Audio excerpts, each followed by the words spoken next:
Ito ang magiging bahay. Naway magiging maayos ang inspector ngayon. Tignan mo si Primo, lahat in-inspection na rin, oh. Primo, ito yung pinaka-guest room, malaki to. Tapos, Dalawa na yung closet niyo, hindi na kaya naman. merong walk-in closet. Sarili na niya. Ito yung kwartong isa. Ano to yung sa second floor. Ganda, lalaki ng kwarto. Tapos, ito yung pangatlong kwarto. Ito kasi, titira si Mara. Ang ganda.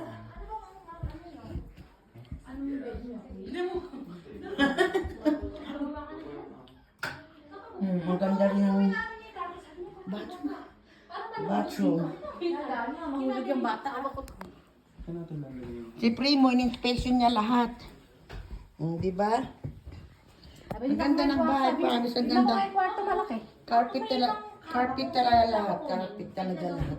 Ang ibaba. Yung sa akin kasi, bibigay ko na yung kay Mari. Thank you for watching and kindly follow for more of my videos. May maging maayos lahat ito. Oh, yan si Primo tuwang-tuwa. Malaki ang natakbuhan, no? Makakarpet, oh.